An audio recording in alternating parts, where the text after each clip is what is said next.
예, 좀 전에 소개받은 조홍철 변호사입니다.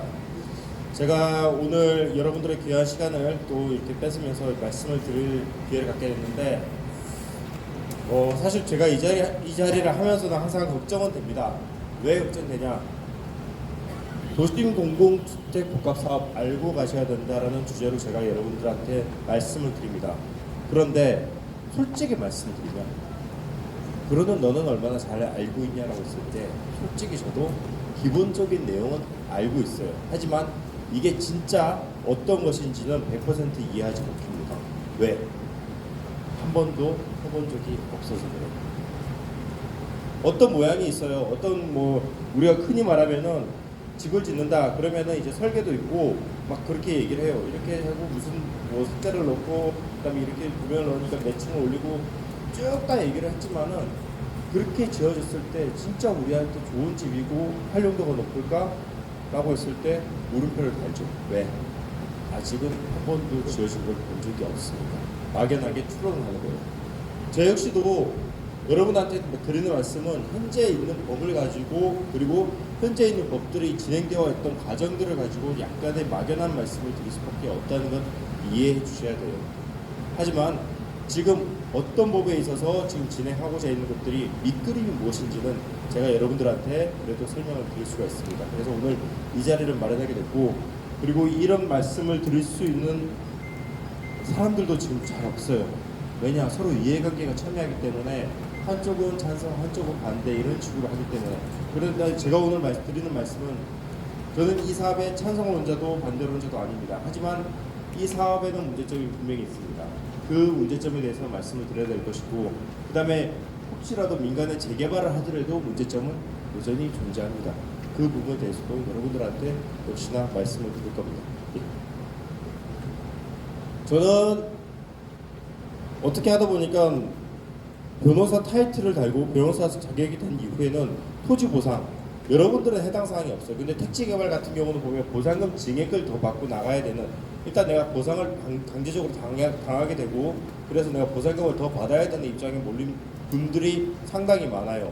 그럼에도 불구하고 그분들이 이제 변호사를 찾지 못하든지 아니면 적절한 대응을 못해서 내가 받아야 될 것들을 다 못 받고 가는 경우가 굉장히 많습니다.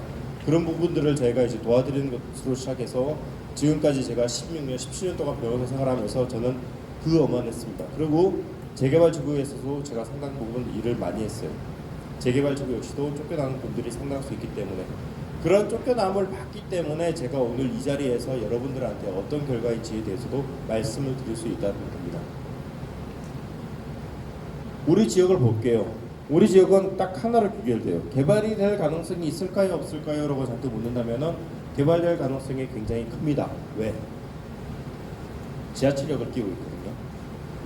제가 수많은 이제 재개발 지구로 가봅니다. 가봐서 이 지역은 개발이 향후 될까요, 안 될까요? 물어볼 때 첫 번째, 우리가 모든 집을 볼 때는 앞으로 지어질 집들도 마찬가지 접근성을 봅니다.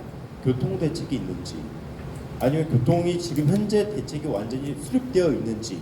그런데 지금 우리는 교통 대책이 완전히 수립된 상태예요. 그러다 보니 개발만 하면은 편하게 누구든지 이용할 수 있는 땅이라는 거예요. 그러면 이 지역은 개발이 될까요, 안 될까요? 개발이 됩니다. 어떻게? 어떤 방식이든지.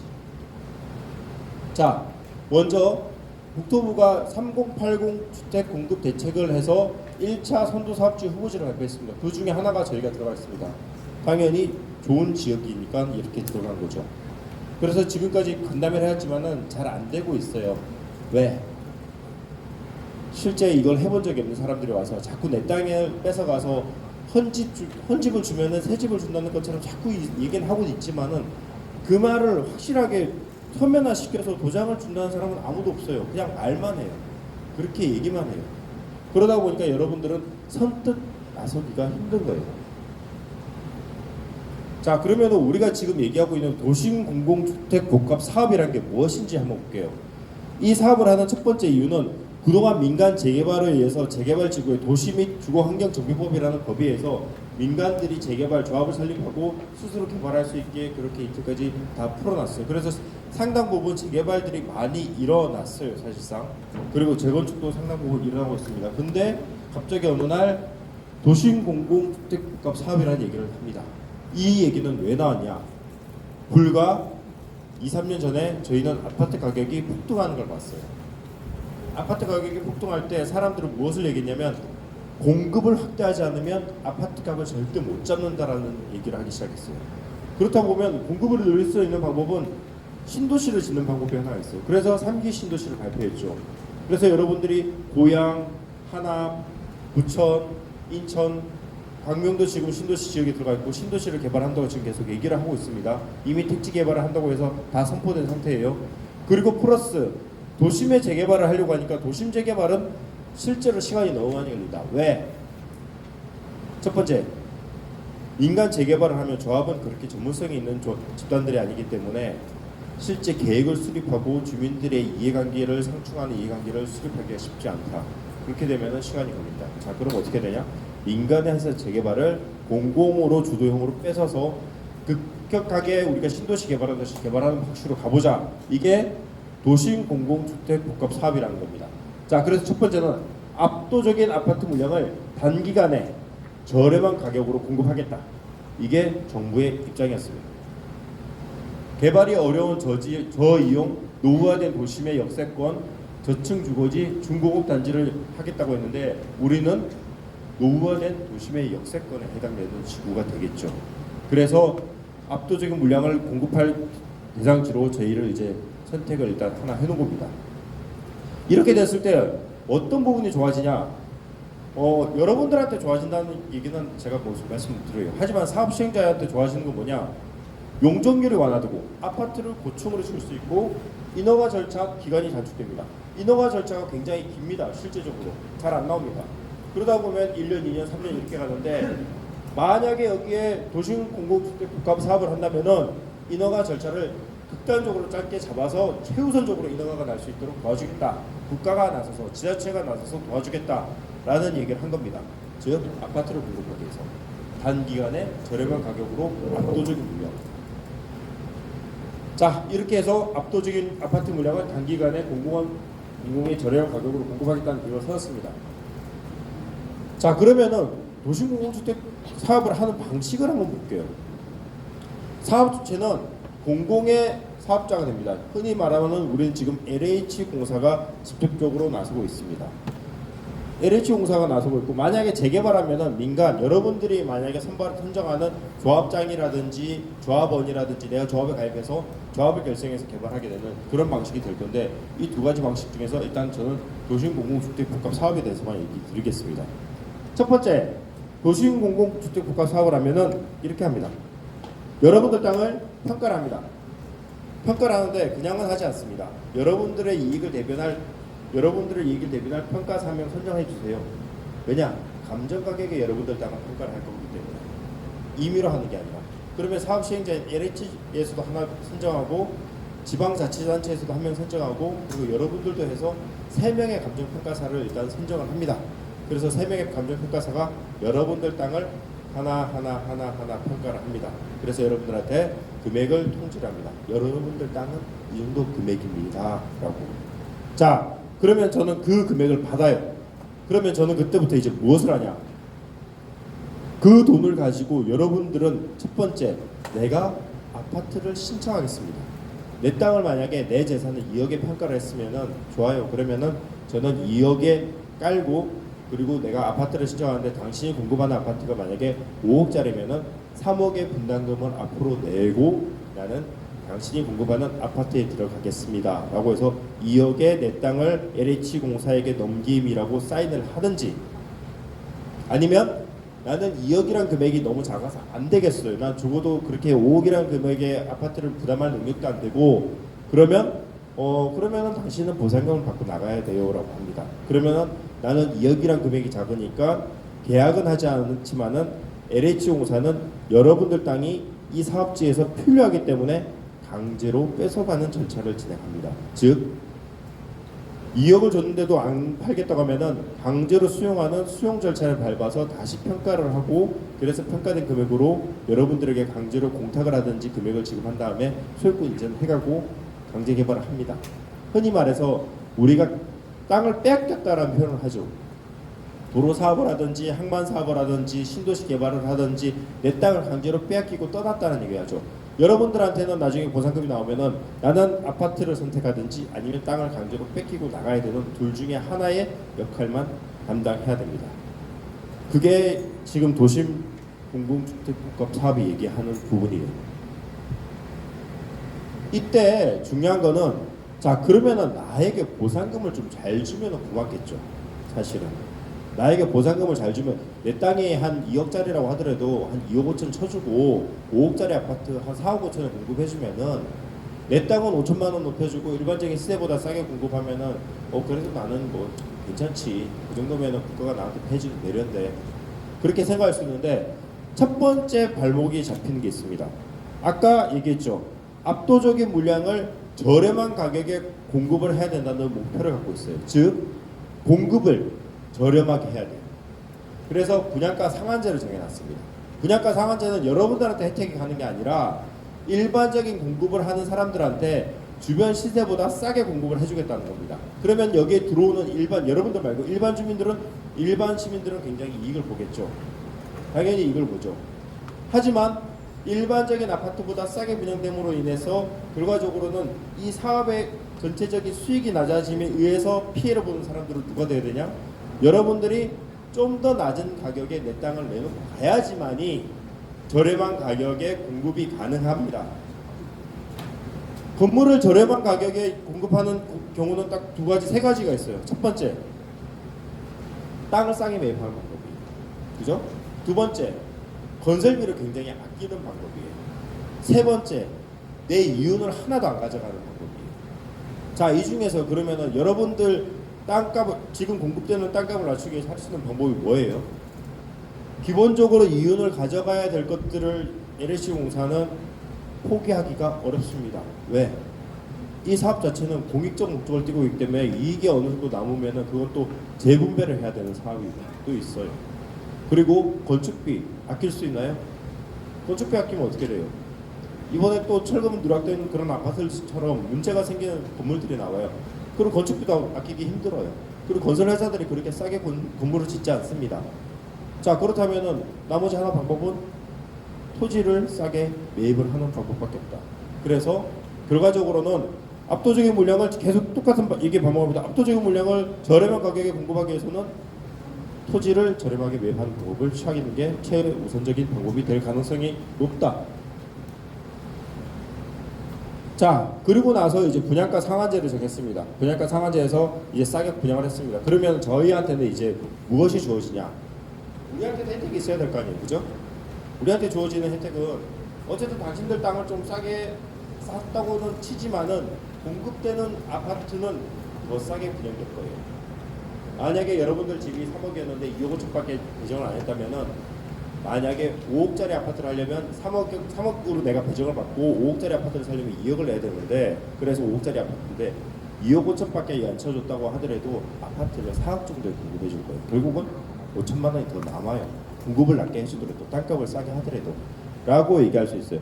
그래서 분담금에 대해서 얘기를 합니다. 어느 정도 분담금을 내면 이게 가능하다라는 얘기를 계속적으로 이제 안내를 해옵니다.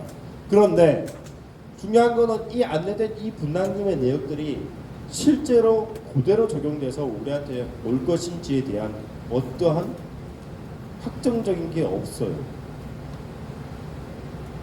지금 우리한테는 공공주택특별법 시행령으로 현물 보상으로 공급하는 건축물의 가격이 나와 있는 이 법령에 의하면 우리한테 공급되는 주택 가격은 어떻게 정하냐면은 복합지구, 이 지구죠. 복합지구에서 현물 보상으로 공급하는 건축물에 대한 분양 가격을 정하는 경우에는 복합 사업의 총 사업비, 복합 지구 내 토지 및 건축물의 보상금의 총액, 분양 수익금의 추정액 등을 고려해야 된다라고 되어 있어요. 자, 여러분들 땅값은 어떻게 정해진다고요?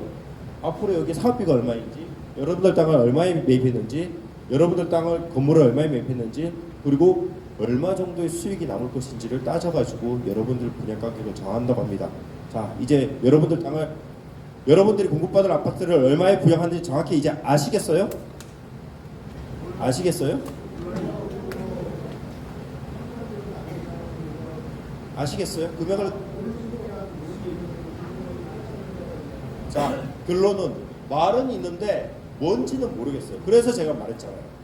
근본적으로 보이는 것들은 다 있는데 이게 과연 무엇인지, 그러면 실제 사업비가 절감되고 보상금이 높아지고 수익금은 좋아져서 여러분들은 굉장히 싼 가격에 공급을 받을 것인지에 대해서 가봤으면 제가 감히 이렇게 얘기할 거예요. 괜찮습니다. 가세요. 라고 하지만은 총 사업비, 복합지구의 토지 및 건축물의 보상금 총액, 그냥 수익금을 추정해 아무것도 얼마인지 알 수가 없는데 내 땅은 도대체 내 땅을 가져간 다음에 얼마의 아파트를 공급해 주겠다라고 하는지 모르는 사업을 하자고 하는 거예요.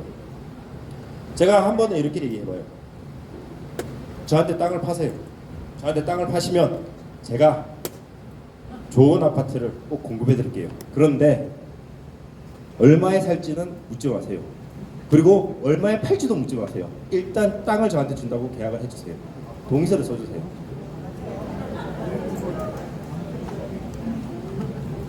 저를 믿어야죠. 저도 국가인데. 저는 설마 국가가 사기치겠어요? 그런데 국가라고 하더라도 손실 보는 일을 하지 않는다고 제가 분명히 말씀드렸어요. 그런데 여러분들한테 동의서를 구합니다. 뭐라고? 여러분들 땅을 잘 쳐주겠다고. 얼마에? 모르겠지. 그리고 여러분들한테 싸게 건물을 공급하겠다고 얘기합니다. 얼마에? 몰라요. 근데 동의서를 써달라고 해요. 내 땅을 넘겨주는 동의서를. 이게 지금 문제인 거예요. 실제로 해보고 진짜 근사치의 데이터가 나오고 모든 리스크를 국가나 공사가 지겠다라고 한다면은 여러분들은 해도 돼요. 만약에 금액이 이미 확정돼서 저런 거 말고 만약에 해서 만약에 사업비가 빵꾸 났어. 그래서 원래는 5억에 공급하려고 했는데 빵꾸 나서 6억에 공급해야 돼요. 하지만 그 빵꾸 난 거는 국가가 책임지겠다 라고 한다면 여러분들 하셔도 돼요. 왜냐하면 내가 이 살 가격이 정해져 있으니까. 그렇지만은 그런 것들이 없는 상태에서 여러분들한테 동의서를 구한다는 거는 전 사실은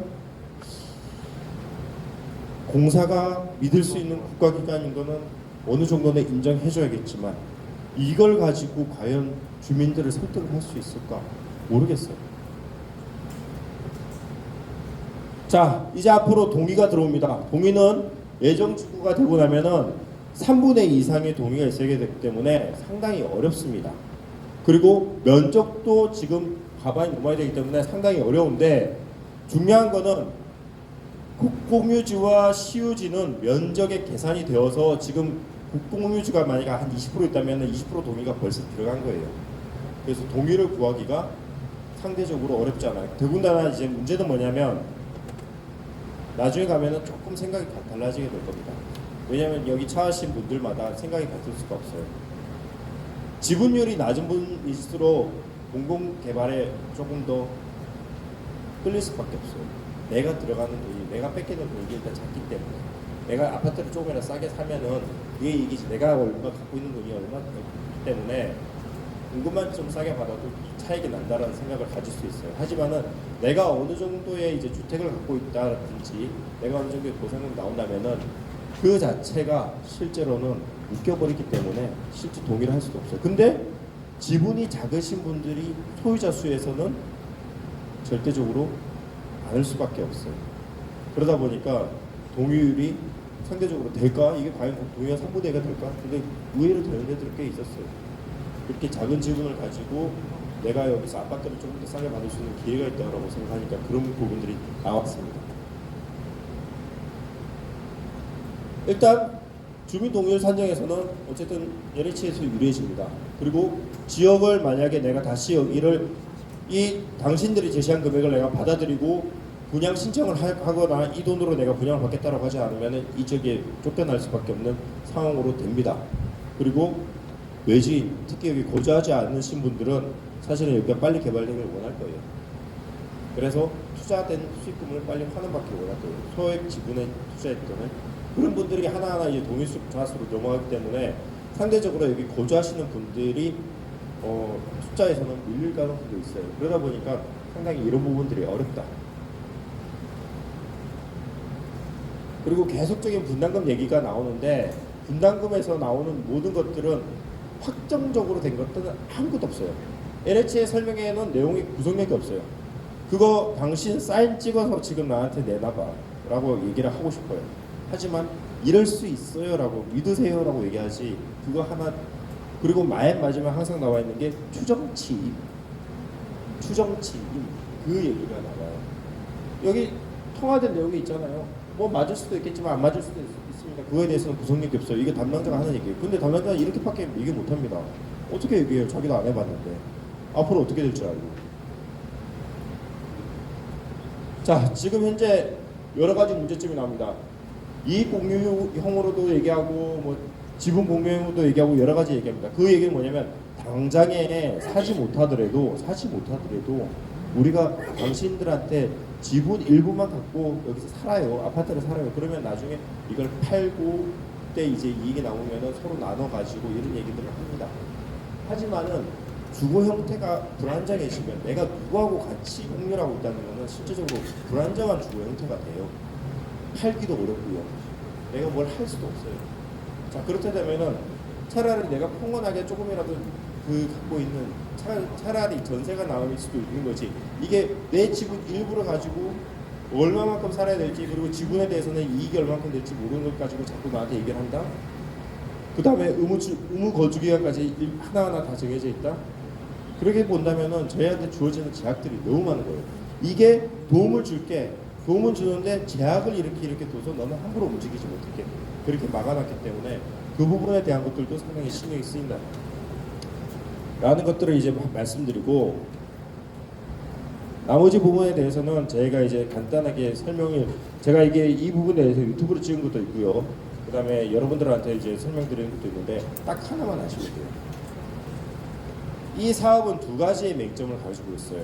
첫 번째, 개발 이익을 누가 가져가는지에 대한 것들이 하나가 있어요.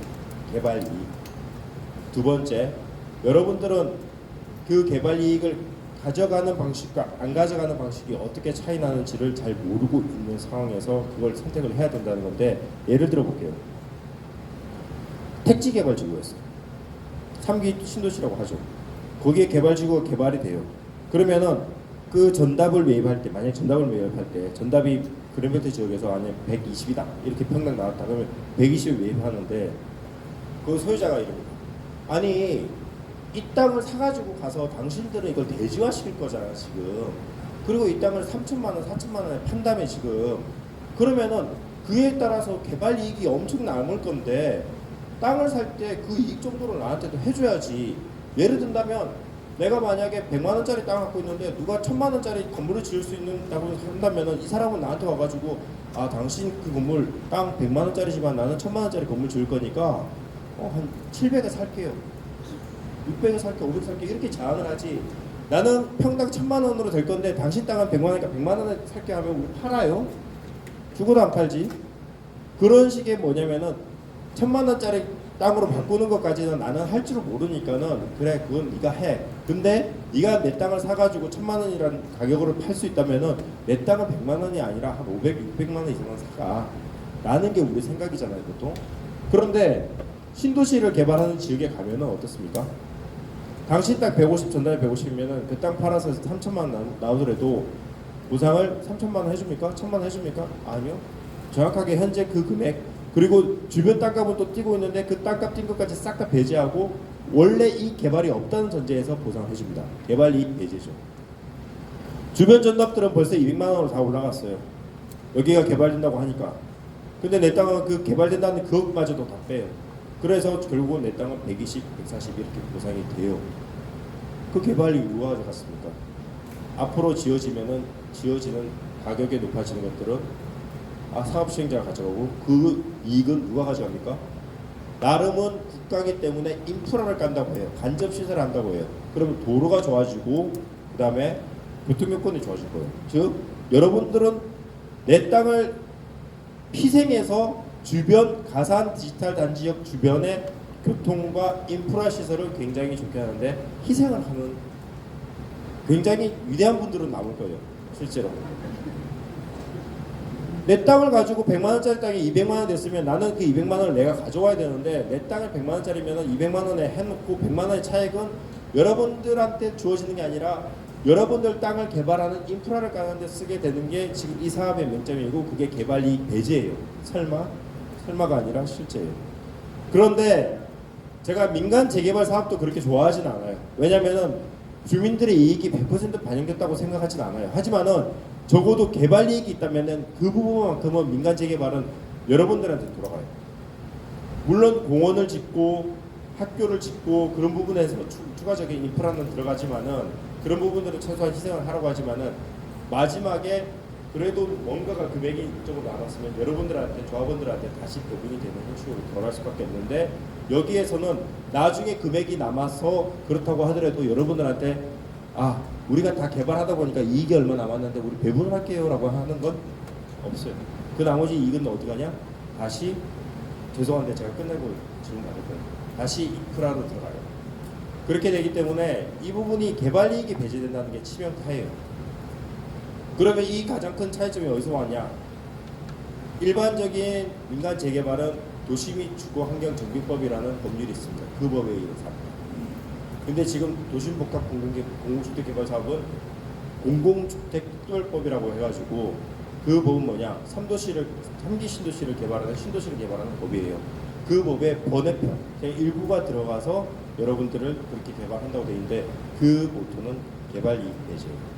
그래서 제가 사실은 이 사업이 제일 우려스러운 점은 그 배제된 이익이 여러분들한테 가지 못하고 일반적으로 공공에 일단 가니까 뭐 좋은 거라고 얘기한다면 어쩔 수 없지만은 꼭 그걸 우리 재산, 내 재산을 가지고 그렇게 했어야 되는지 국가가 예산을 가지고 하지 않고 그거는 한 번 더 생각해 볼 필요가 있다고 생각합니다. 제가 시간을 좀 많이 썼습니다. 제가 한 30분만 하고 끝내려고 했는데 30분 거의 다 했는데 질문을 제가 주로 받는 걸 이제 가져온 것들이 있어요. 그래서 그 질문에 하고 그다음에 혹시 아까 질문 혹시 하고 계시면 예 하시죠. 최근에 그 공오픽스를 시행자가 행사가 내리고 예. 그가 그때 시설대로 왜 보상을 안 했느냐라고 이제 땅 주인이 따졌습니다라고 말씀을 하셨는데요. 그 분들한테는 그러면 시행자가 아파트가 안 쓰는가?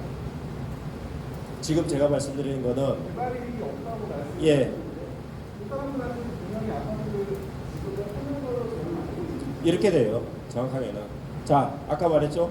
신도시가 개발돼요. 그래서 140만 원에 평당으로 뺏겼어요. 그러면 그 협의해서 그 180만 원 그냥 내가 사인을 한 사람들한테는 뭘 주냐면 아파트도 주고 집도 줍니다. 어떻게? 공급 가격을 정해주는데 그건 감정 가격이고 어쨌든 공짜는 아니에요. 아파트가 개발 이익이다. 그게 제 말씀. 공짜가 아니에요. 어쨌든 협의된 가격에서 플러스 감정 가격으로 주는데 감정된 가격은 조금 더 여러분들한테 공급되는 것보다 쌀 수가 있지만은 실제로는 그렇지 않고 대신 프리미엄이라고 붙어야 돼요. 우리가 신이 말하면은 당첨되기가 어렵잖아요, 그죠? 당첨되기가 어렸을 때 내가 당첨이 아니고 난 무당첨으로 해가지고 된다면 그거 프리미엄이 있어요. 그래서 싸게 팔아서 결국 개발이익을 못 얻는다고 하더라도 그런 부분에 이익은 받을 수 있는데 중요한 건 이거예요. 그 아파트가 프리미엄이 붙는다는 확신이 있으면 괜찮아요. 그 아파트가 프리미엄 분다는 확신이 있으면 괜찮아요. 근데 그 아파트가 청라나 이런 쪽으로 이렇게 나중에 보면은 프리미엄에 붙지 않고 그냥 일반적인 모집 공고로서 다 끝나는 경우도 있어요.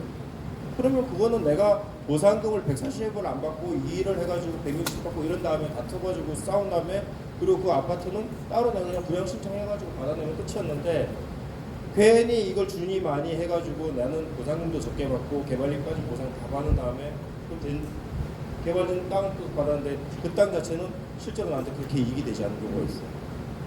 시간이 지나서 우리한테는 분명히 아파트는 도움은 됐어요. 지금 제가 현재 부동산 전문가라는 사람들을 많이 보는데 우리나라 부동산 전문가도 굉장히 많습니다. 그리고 그 사람들 굉장히 성공한 사람 많습니다. 그런데 실패하기가 어려웠어요. 왜? 땅값이 내려간 적이 있어요. 어느 땅이나 사놓으면 다 올라갔어요. 그렇기 때문에 부동산 전문가들은 아직까지 실패한 적이 없어요. 하지만 이제 다른 세상이 온다는 게 자꾸 우리는 얘기하는 게 뭐냐면 3기 신도시 물량 아직까지 다 흡수 안 됐어요. 3기 신도시 물량은 역대 최고예요. 두 번째, 도심 개발한다고 해서 이렇게 자꾸 얘기하지만은 인구는 줄어든다고 얘기하는데 과연 그러면 계속적으로 이렇게 아파트를 지어가지고 과연 버틸 수 있을까? 그것도 의문이에요. 근데 여기는 괜찮아요. 역세니까. 무조건 그러면 저는 이런 부분들은 여러분들이 스스로 개발해도 충분히 좋은 여건과 환경을 가질 수 있다고 생각해요. 재개발을 하지 않은 거예요. 재개발하지 않고 여러분 스스로가 단독주택이든 뭐든 그렇게 또 하셔도 돼요. 충분히 잘 살 수 있어요. 하지만 이걸 공공에 내놓는 순간은 순간적으로 많은 물량의 좋은 집들, 물론 좋은 집이라 할 수 있는지 모르겠지만 어쨌든 아파트는 들어서겠지만은 여러분들의 흔적은 없어요. 그거는 확실해요. 그래서 오늘 제가 이 얘기 드리는 거고, 이 얘기를 들음으로 해서 제가 얻는 이익은 사실은 없어요. 근데 제가 왜 다니냐? 제가 수많은 지역의 택지개발과 공공주택 지구 다니면서 LH 편에 들어서 모든 얘기를 하는 사람들은 그렇게 많지만은 주민들 입장에서 생각을 하거나 하는 사람은 없어요. 그래서 저도 어차피 여러분들을 통해서 수익을 창출하고 돈을 버는 사람이 이상은 또 여러분들한테 환원할 수 있는 부분에서는 제가 그 역할을 해드리기 위해서 오늘 온 거고, 이 부분이 설사 제가 오늘 드리는 얘기가 다 100% 옳지 않을 수도 있고 앞으로 어떻게 될지 몰라요. 하지만 이런 부분들을 한번 감안해 보시고 가시라는 의미에서 제가 오늘 드렸으니까 오늘 그런 시간으로 받아들이면 고맙겠습니다. 예, 오늘 설명은 여기까지. 지금까지 그 설명해 주신 조홍철 변호사님 다시 한번 수고의 박수를 보내주시면 감사하겠습니다. 감사합니다. 다음은 조범기 세무사님 나와 계시잖아요. 그래서 하실 말씀 좀 말씀해 주시면 좋겠습니다.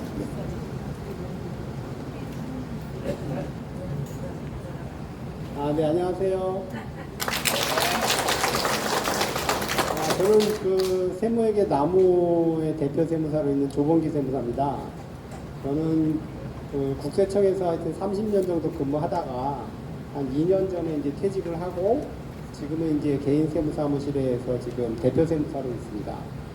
그 도심 공공주택 복합 사업에 우리 그 조합원분들이 관심이 굉장히 지대하신 것을 여기 와서 제가 지금 느꼈고요.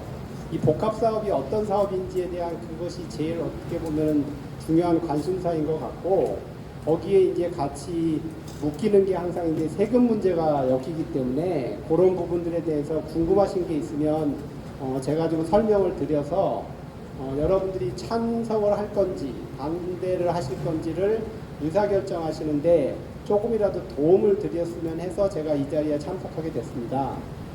아까 그 변호사님이 설명하신 부분에 대해서 이제 제가 들어보니까 그 복합사업에 대한 설명을 이제 충분히 아마 하신 것 같고, 그 의사결정을 이제 우리 조합원들분이 하시면 될 것 같고, 그래서 제가 그 양도소득세가 이제 우리가 해당이 되거든요. 만약에 이제 그거를 그 LH공사에 가지고 계신 어떤 토지나 뭐 주택이나 이런 것을 양도해서 소유권이 이전이 되면 거기서 이제 양도소득세가 발생을 하는데, 그게 뭐 어느 정도 발생하는지 또 얼마가 되는 건지 이런 것들이 궁금하실 수 있어서 민간개발하고 비교해서 설명해 주실 수 있나요? 이 공공 지금 우리가 하려는 공공 도시복합 사업하고 일반적인 그동안 진행했던 민간 재개발 사업이랑 그렇게 세금을 여기서는 이만큼 쓰고 이만큼 쓰자라는 걸 비교해서 좀 설명해 주세요. 그 도심 공공주택 지금 복합 사업에 대한 어떤 특별법이나 이런 것들이 확정이 돼가지고 그것이 어떻게 시행이 되면서 지금 했다고 그러면 지금 말씀하신 대로 비교 설명이 가능할 것 같은데, 그런 부분에 대해서 명확하게 지금 확정된 게 없는 상황에서는 비교해서 설명드릴 수는 없는 것 같고, 저는 지금 우리가 재건축이라든지 재개발이라든지 이런 지금 민간이 주도해서 하는 어떤 그런 경우들이 있잖아요. 그 다음에 또 일반적으로 토지가 수용되는 지금 우리 사업 같은 경우에는 아까 말씀을 들어보니까 약간의 수용의 개념도 있는 것 같아요. 그래서 수용이 되면은 또 약간의 세법 적용이 다르거든요. 그러니까 일반적으로 재건축에서 시행되면서 우리가 양도소득세를 내는 그런 부분과 수용이 되면서 또 양도세가 되는 부분이 약간 다른 부분이 있어요. 네. 그 부분은 제가 설명을 드릴 수 있는데, 그게 우리 여기에 복합사업에 딱 적합하게 맞는지 그 부분은 제가 지금 확신할 수가 없습니다. 그게 확정이 되지 않았기 때문에 그거는 제가 설명드릴 수 없는 것 같고요. 그래서 지금 대략적으로 그냥 말씀을 드리면, 일반적인 재건축에서는 양도소득세를 그냥 감면이 없어요. 그냥 본인들이 양도 차익이 나면 거기에 대해서 세금을 내는 거고, 그 다음에 수용이 되는 경우들이 있잖아요. 공익사업을 위해서 수용이 되는 경우에는 현금을 보상을 받으면 10% 양도소득세를 감면해 줍니다. 그 다음에 채권을 받으면 또 뭐 20%에서 몇 년짜리 채권을 받느냐에 따라서 뭐 15%에서 한 30%까지 양도소득세를 감면을 해줘요. 추가의 컨셉에 그거 관련되는 것들은 초과이익 환수제에 대한 감면은 제가 모르겠는데요. 그거 모르겠어요. 네. 지금 저희가 알려진 이중복합 사업은 그 추가의 컨셉가 적용이 되지 않습니다. 초과이익 환수제는 재건축에도 적용되지 않아요.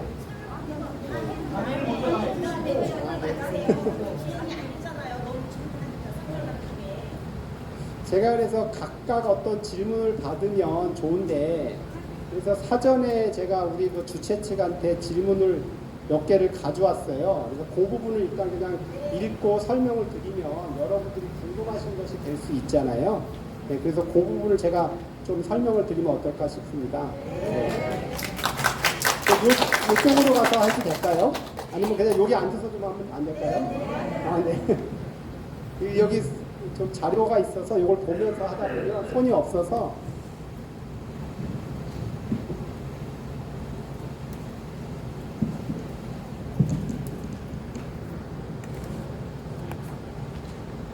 제가 질문을 한 4개를 미리 받았거든요. 주최하시는 분들한테.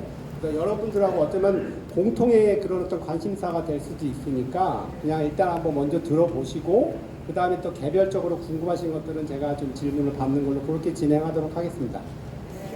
첫 번째 질문은 1주택 소유자가 아파트가 완공되고, 이분 찬성하시는 분 같아요. 근데 취등록세를 납부하고 바로 양도할 경우 그 전에 소유했던 장기보유 특별공제 혜택을 받을 수 있느냐, 이 질문이에요. 그러니까 여기 조합원으로 오신 분들은 여기에서 주택을 아마 오랫동안 갖고 계셨을 것 같아요. 그러다 보니까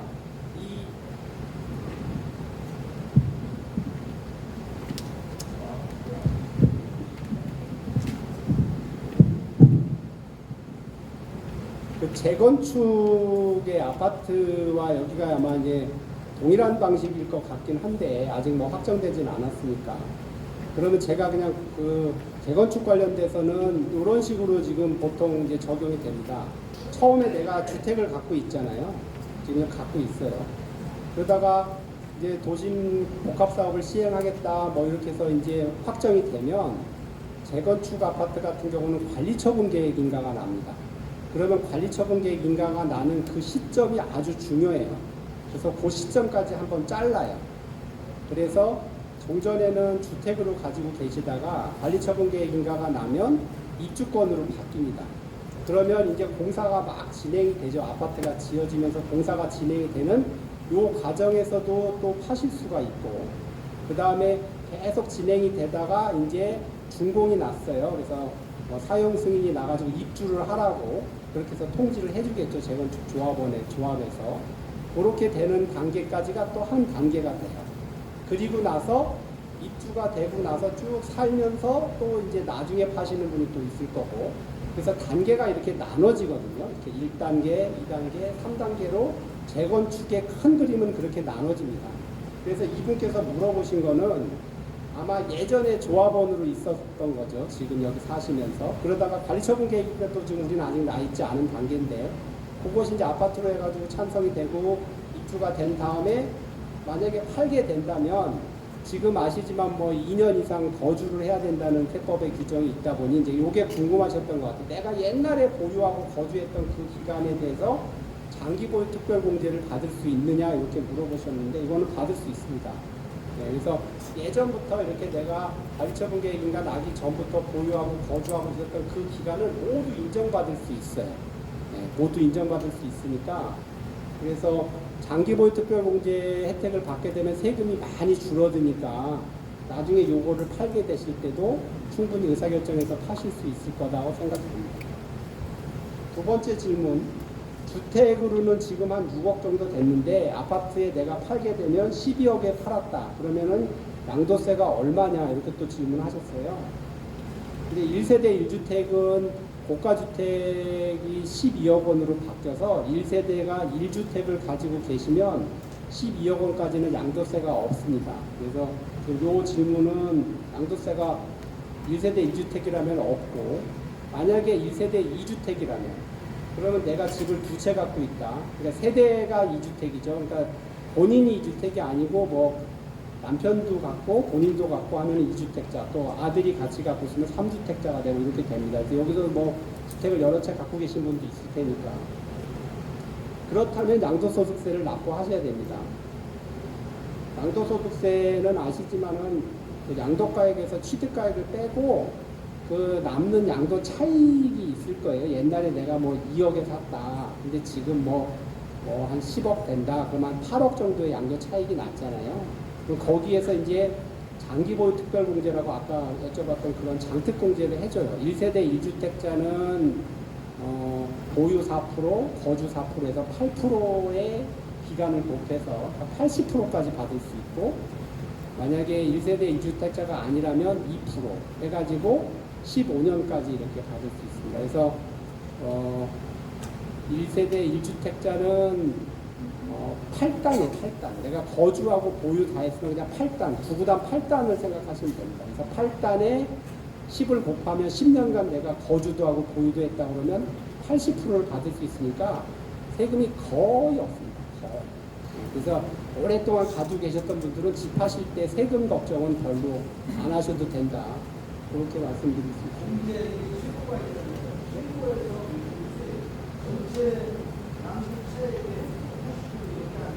양도 차익의 80%예요.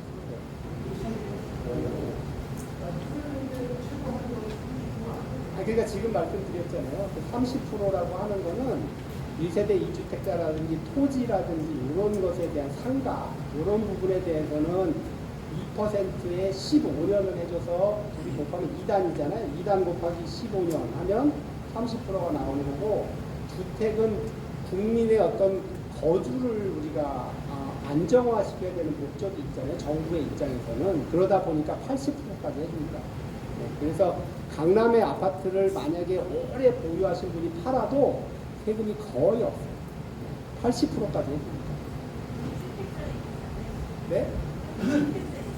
1세대 1주택자. 지금 말씀드린 거는 1세대 1주택자가 거주 이전에 자유도 보장받아야 되고 안정적인 어떤 주거를 해야 되기 때문에 국가는 그런 부분에 대해서 이사 가는 데 세금을 안 매긴다. 그러니까 2주택 가지고 계신 분들이 뭐 내가 많은 양도 차이 나서 세금 많이 내니까 나는 반대해야 되겠다. 그렇게 하셔도 안 하셔도 된다. 예, 그런 말씀을 드립니다.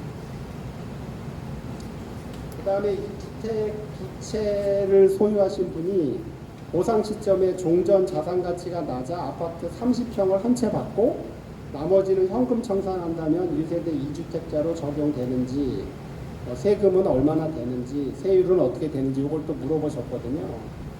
1세대 2주택자로 적용이 됩니다. 그래서 양도 차익에 대해서 아까도 말씀드린 대로 1세대 1주택자를 우대해 주는 거지 1세대 2주택자는 세법에서는 우대해 주지 않습니다. 그거는 이제 약간 투기성이 있다고 보는 거고, 그리고 종전의 정부에서는 1세대 2주택자는 일반 세율이 이제 소득세, 양도소득세 세율이 8단계로 구성되어 있거든요. 6%부터 42%까지 이렇게 구성이 되는데 중인세는 또 별도로 있고요.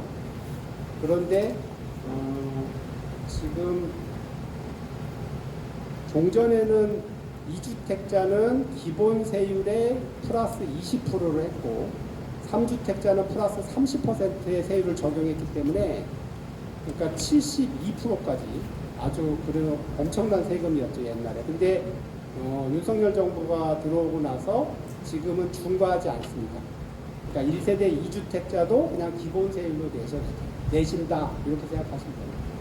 1세대 2주택자, 3주택자도 지금은 중과하지 않는다. 근데 원래는 올해 5월까지만 그렇게 하려고 했었거든요.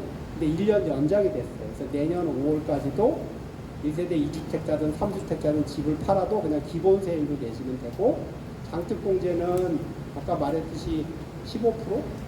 15% 아니 그 2%씩 15년, 그러니까 30%까지는 받을 수 있어요. 마지막 질문하고 나서 예. 그 마지막 질문이 상가에 대한 질문이에요. 보니까 상가의 경우 이제 이분은 구체적으로 여쭤봤거든요. 구입 당시 12억 원, 그리고 양도가액이 20억. 그래서 16년을 보유했다면 세금은 얼마냐 이렇게 물어보셨습니다. 아까 말씀드린 대로 양도소득세는 양도가액에서 취득가액을 빼고 뭐 기본적으로 뭐 취득세도 내고 빼주고 하지만 그런 거는 좀 지역적이니까 빼고 그냥 크게만 말씀드리면 이분이 지금 양도가액이 20억이잖아요. 취득가액은 12억이에요. 그럼 8억의 양도차익을 냈어요. 그럼 거기에 장기보유 특별강제가 이분은 지금 16년을 보유했으니까 아까 2% 2단이잖아요. 2단. 2단으로 15를 곱하니까 30%까지 공제받을 수 있어요. 그러면 30% 공제니까 70%를 낸다는 거잖아요. 그러니까 8억에 70%를 내니까 87에 56. 5억 6천이 과세 표준이 돼서 거기다가 이제 기본공제 250만 원을 빼주고 거기다가 세율을 곱합니다. 그렇게 해서 제가 계산을 해보니까 한 2억 정도 나오네요. 2억. 그래서 지방세, 지방소득세 2천만 원까지 하면 한 2억 2천 정도 낸다. 12억짜리 상가를 20억에 팔았을 때 16년 보유하면 한 2억 2천 정도 세금을 냅니다.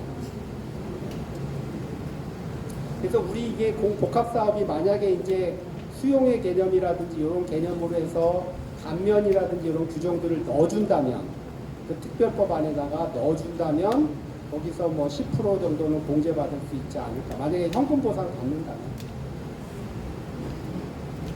그리고 아파트로 이제 어쨌든 나중에 준공이 돼서 아파트로 뭐 한참 있다 파시면 오랫동안 거주하시고 하면 세금은 그렇게 많지 않습니다. 네, 이제 질문 좀 받겠습니다. 네. 제가 요새 따지려고 하는 게 아니고요. 진짜 궁금해서 여쭤보려고 하는 거예요. 그 제가 저번 주 토가의 부담 부분에 대해서 좀 제가 굉장히 큰 부분이잖아요.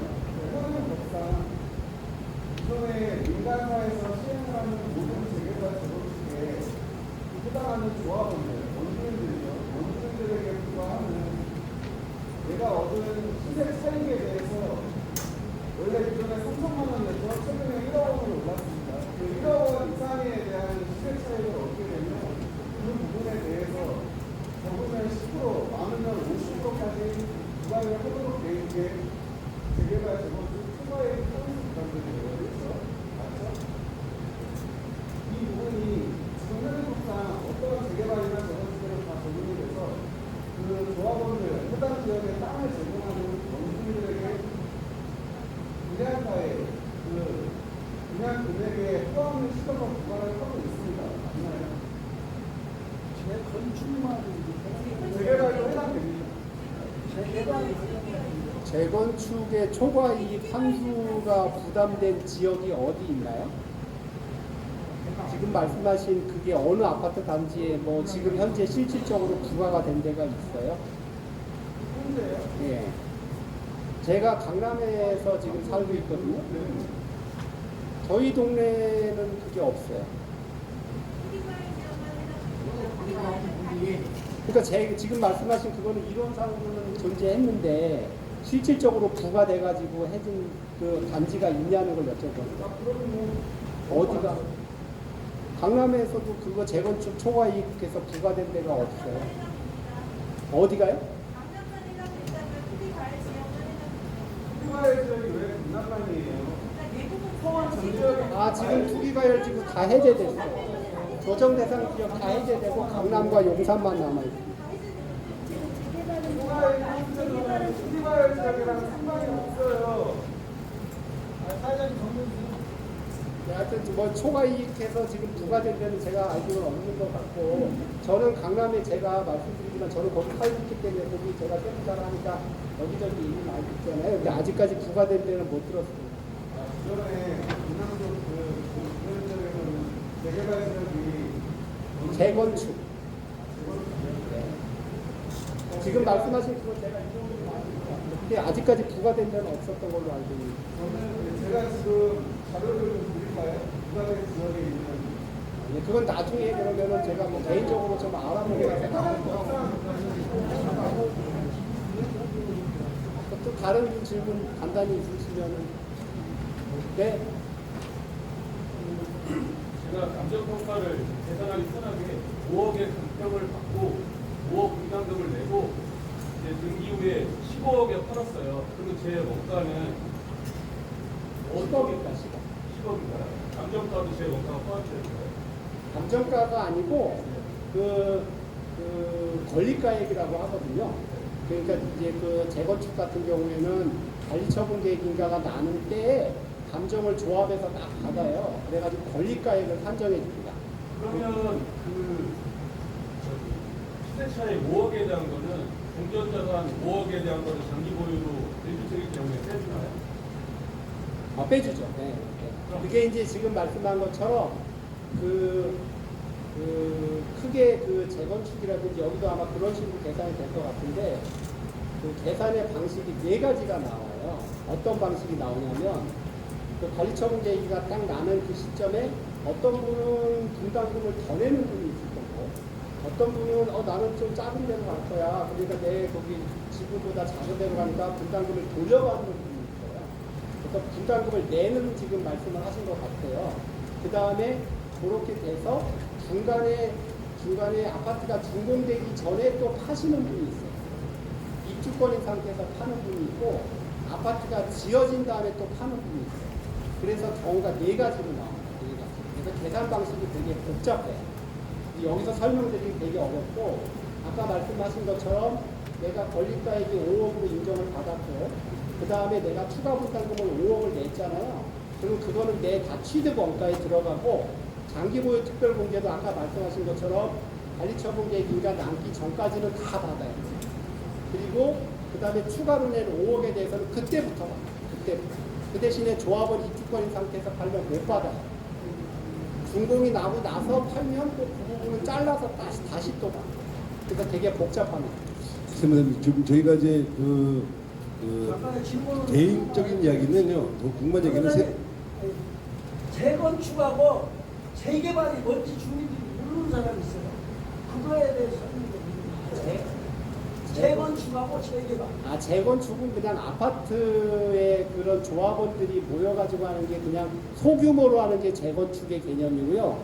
재개발은 그 어떤 구역을 지정해서 화곡동을 이렇게 전부 다 아파트가 아니고 그냥 단독주택이라든지 우리처럼 이렇게 지금 이렇게 다세대나 다가구 주택이 모여 있는 데를 전체 개발하는 게 재개발입니다. 마지막 법이 좀 달라요. 예, 법이. 마지막 이제 한 분만 받고 끝내겠습니다. 괜찮겠죠? 마지막 한 분만 좀 예. 네, 마지막 분만 받고 이제 저 질문 받고 하겠습니다. 네. 네, 맞습니다.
됩니다. 2년.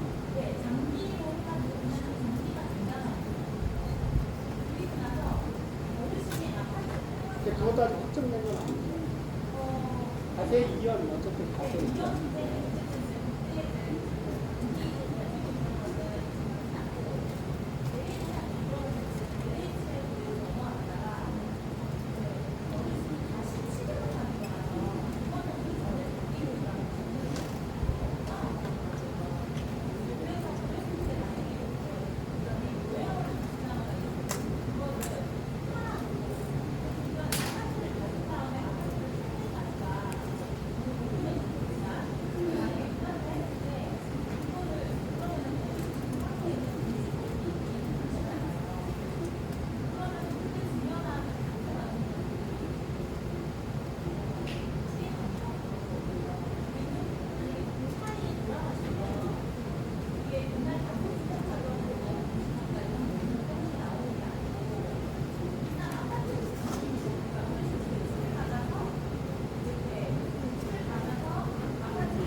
양도세는 대출이 영향이 없지만 지금 말씀하신 대로 증여는 부담부증여라는 것이 있고 또 상속은 채무가 있으면 상속재산가에 대해서 그 채무를 빼줍니다.